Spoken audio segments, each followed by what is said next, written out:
한여름밤 기온이 높아 후덥지근한 밤 공기를 등 뒤로 느끼며 나는 그날도 평소처럼 인터넷에서 시간을 보내고 있었다.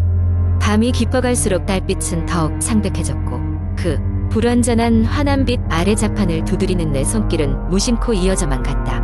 인터넷 속 무수한 이야기들 중에서도 특히 공포 이야기들이 나의 호기심을 자극하기 시작했다. 그날도 난 익숙한 커뮤니티 사이트에 접속해 공포 게시판을 둘러보고 있었다. 그 중에서도 유난히 긴 글 하나가 눈길을 끌었다. 제목은 이곳에서 나갈 수 없다. 아무래도 기묘한 느낌이 들어 클릭해보았다. 글의 작성자는 자신의 이야기를 털어놓기 시작했다. 그는 어느 지방 소도시에 거주 중인 30대 중반의 남자였다. 그의 이야기는 몇 달 전으로 거슬러 올라갔다.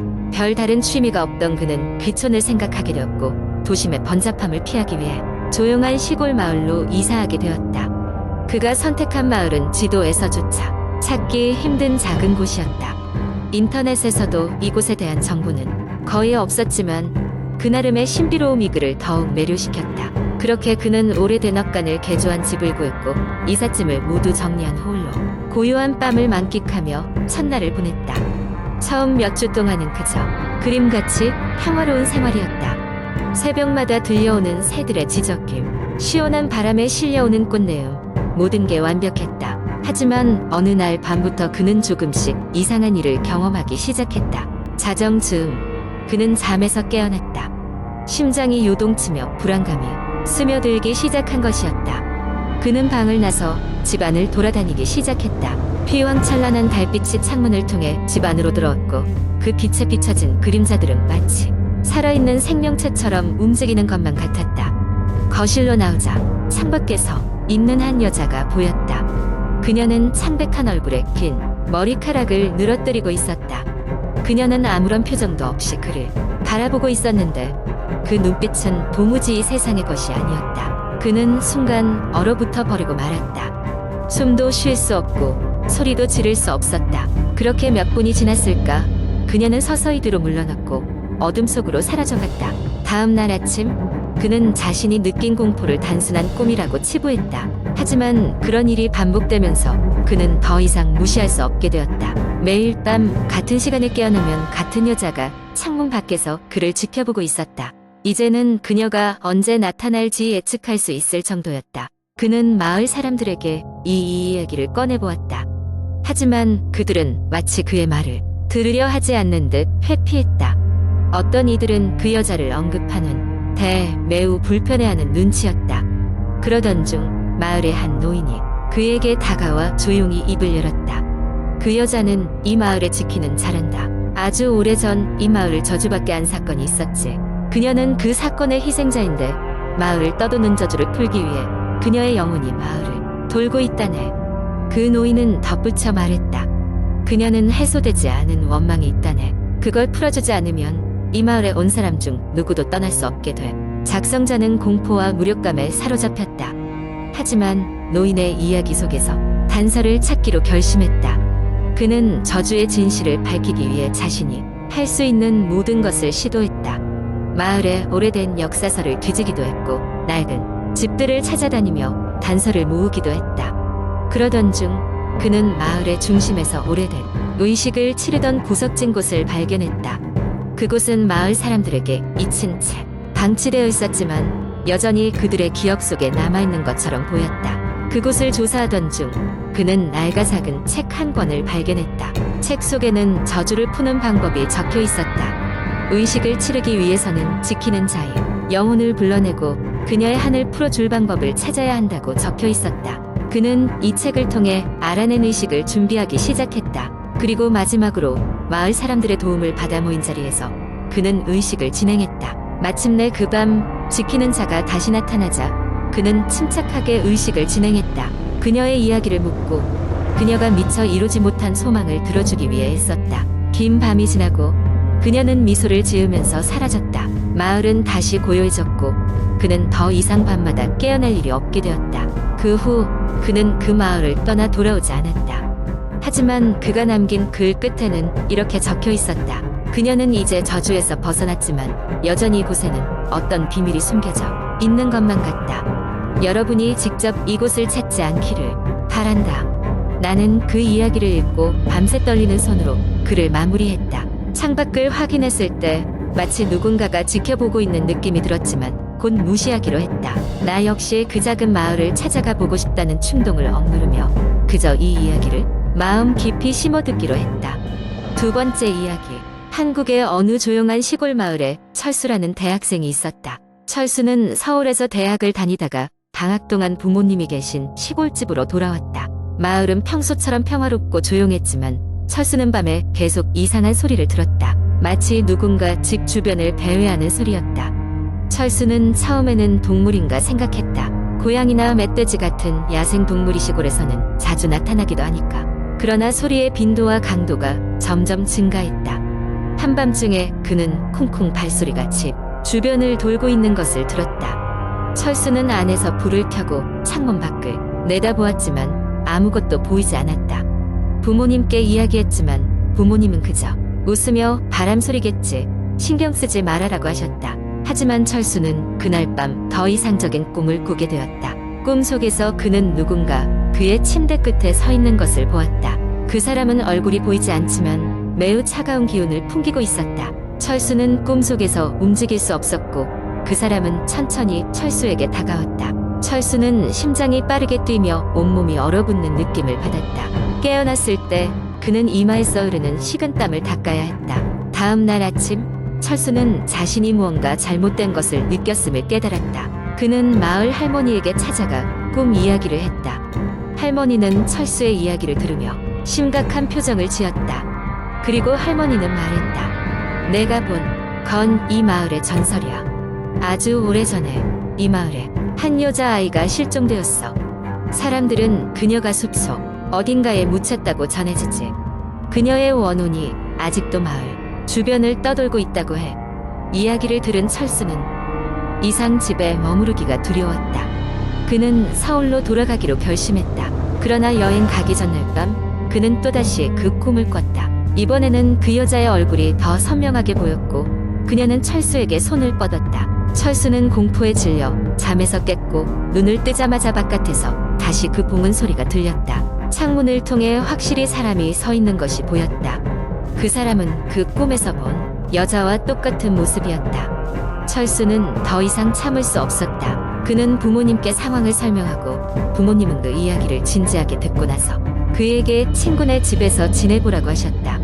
철수는 급하게 친구 집으로 향했다. 그곳에서 며칠간 지내면서 철수는 꿈에서 보던 여자가 나타나지 않아 겨우 안도할 수 있었다. 일수도학 개강 직전 숲속에서 한 조사단이 나무 아래 묻혀있는 유골을 발견했다. 그 유골이 몇 년 전 실종된 그 여자아이의 거심이 밝혀졌고 마을 사람들은 그녀의 원혼이 이제야 평안을 찾았다고 믿었다. 철수는 다시는 그 꿈을 꾸지 않았고 마을은 다시 평화로워졌다. 그러나 지금도 가끔 그 마을을 방문하는 사람들은 밤중에 여전히 주위를 배회하는 발소리를 들을 수 있다고 한다. 이는 여전히 이 마을을 떠도는 원혼의 발자취일지도 모른다는 이야기가 전해지고 있다. 세 번째 이야기. 나는 평범한 대학생이다. 어느 날 방학을 맞아 오랜만에 고향에 내려가기로 했다. 중고등학교 시절을 보냈던 집으로 돌아가는 길은 항상 설레지만 그날은 왠지 모르게 음산한 느낌이 들었다.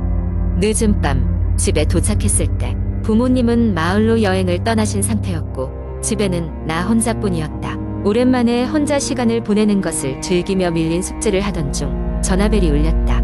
분명히 부모님은 형식상 전화를 하겠다고 했으니 별다른 생각 없이 전화를 받았다. 여보세요? 전화기 너머에서는 아무 소리도 들리지 않았다.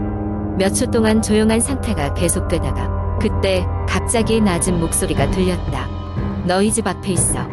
너무 당황스러워서 아무 말도 못한 채 전화를 끊고 말았다. 다시 한번 번호를 확인했지만 익명으로 표시되어 있었다. 하지만 당시에는 대수롭지 않게 생각했다. 요즘 흔한 장난 전화일 거라고 말이다. 다음날 오후쯤 되어서 나는 집 근처의 작은 마트를 갔다. 장을 보고 집으로 돌아오는 길에 눈길을 끄는 것이 있었다. 집 앞 골목에서 어떤 낯선 사람이 나를 지켜보고 있었다. 멀리서 라면 낯선 얼굴이었지만 그 시선은 매우 불편하게 느껴졌다. 후다닥 집으로 들어가 문을 걸어 잠갔지만 계속해서 그 불편한 기분은 사라지지 않았다. 그날 밤 어렵게 잠을 청하고 있을 때 또 전화벨이 울렸다. 전화기를 들자 낮은 목소리가 다시 들렸다. 창문을 봐. 번뜩이며 창문을 쳐다봤다. 창밖을 살펴보았지만 아무도 없다. 그러나 계속해서 시선을 돌릴 수가 없었다. 그 사람의 말이 머릿속에서 울렸다. 다음 며칠 동안 이상한 일들이 계속 일어났다. 자고 일어나면 책상에 엉망이 되어 있거나 냉장고 안에 음식들이 뒤죽박죽 되어 있었다. 부모님이 돌아오셨지만 그 상황은 더욱 심각해졌다. 부모님도 누군가 집안을 들락날락하는 느낌을 받았다고 했다. 어느 날 밤 내가 거실에서 잠이 들었을 때 부모님 방에서 이상한 소리가 들렸다. 그 소리는 문이 열리는 소리 같았다. 곧이어 발소리가 들려와 나는 잠에서 깼다. 천천히 거실을 걸어다니다가 조용히 부모님의 방으로 다가갔다. 그 안에서 느낀 충격은 이루 말할 수 없었다. 부모님의 침대 옆에 어떤 낯선 남자가 서 있었다. 그는 손에 칼을 들고 부모님을 내려다보고 있었다. 눈이 마주친 순간 그는 웃으며 말했다. 드디어 다 모였군. 주체할 수 없는 공포가 엄습해왔다. 그는 천천히 나를 향해 걸어오기 시작했다. 그 순간 나는 모든 힘을 끌어모아 도망쳤다. 경찰을 불렀고 다행히 빠르게 출동한 경찰 덕분에 그 남자는 체포됐다. 나중에 들어보니 그는 정신 이상자로 여러 집을 돌아다니며 자신의 가족이라고 주장하며 위협을 가하고 있었다고 한다. 그 남자의 얼굴은 내가 처음 고향으로 돌아왔을 때 골목에서 마주쳤던 그 사람이었다는 것이 너무나도 소름 끼쳤다. 이 사건은 결코 잊을 수 없는 상처로 남았고 그 이후로 약간이라도 이상한 일이 생기면 바로 경찰에 신고하는 버릇이 들었다. 고향 집에도 더 이상 혼자 있지 않으려 노력하고 있다. 그날 이후 그 남자는 어떻게 되었는지 알 수 없지만 다시는 그런 일이 일어나지 않기를 바랄 뿐이다. 네 번째 이야기 서론. 한국의 한적한 시골 마을, 이곳에서는 여전히 도시의 소음에서 벗어나 자연의 소리에 귀를 기울이며 삶을 이어가는 사람들이 많다. 전통적인 가옥들이 줄지어 늘어선 골목길, 그리고 그 뒤로 펼쳐진 광대한 들판과 산들이 이 지역의 공기를 특별하게 만든다. 그러나 이 평온한 마을조차 때로는 사람들을 소름 돋게 하는 이상한 사건과 마주할 때가 있다. 그 이야기는 나와 가족이 시골로 이사 오기로 결정하면서 시작된다. 대도시에서의 번잡한 삶에 지쳐있던 우리 가족은 자연과 더 가까운 삶을 희망하며 여기로 오게 되었다. 처음 우리 집에 발을 들인 순간 우리는 이곳의 고요하고 평화로운 공기에 매료되었다. 하지만 첫날 밤부터 시작된 일련의 사건들은 우리가 상상조차 하지 못했던 공포로 이끌었다. 본론. 첫날 밤 짐을 풀고 저녁 식사를 마친 후 우리는 모두 피곤한 몸을 이끌고 침대로 향했다. 시골의 밤은 정말 어두웠다. 도시에서 교통 신호등과 거리 조명이 불빛에 익숙한 우리에게 시골 밤의 어둠은 끔찍할 정도로 낯설었다. 그러나 그보다 더 이상했던 것은 오묘한 정적이었다. 바람 소리조차 들리지 않는 완전한 침묵. 그것은 마치 자연 그 자체가 숨을 죽이고 있는 것처럼 느껴졌다.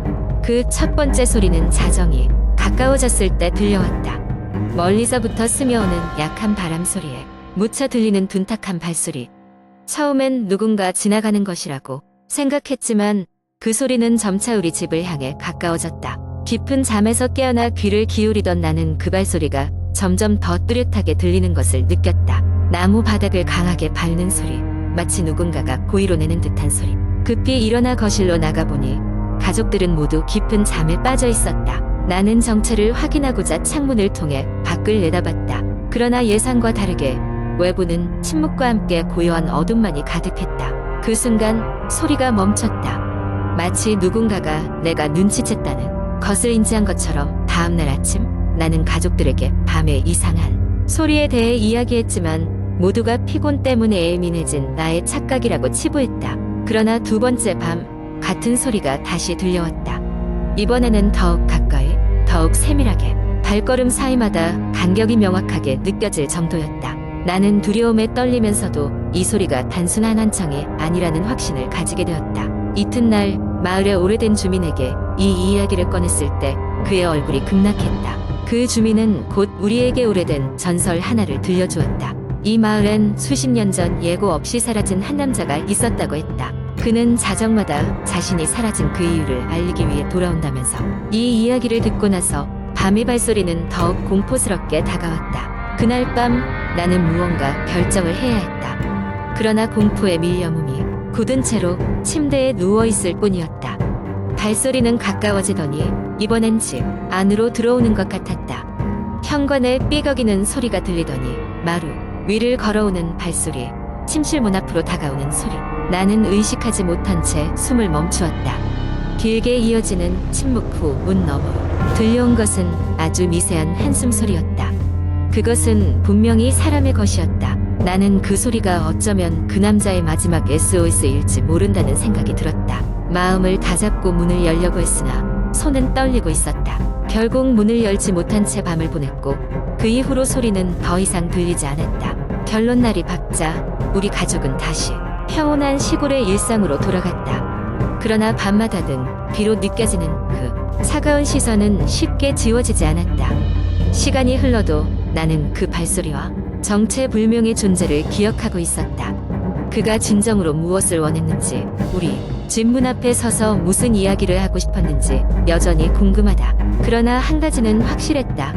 우리 가족은 이 마을에 평화롭고 사랑하는 사람들을 만났음에도 불구하고 그 밤의 오래된 공포는 잊혀지지 않을 기억으로 남았다. 마치 그 남자의 마지막 흔적처럼.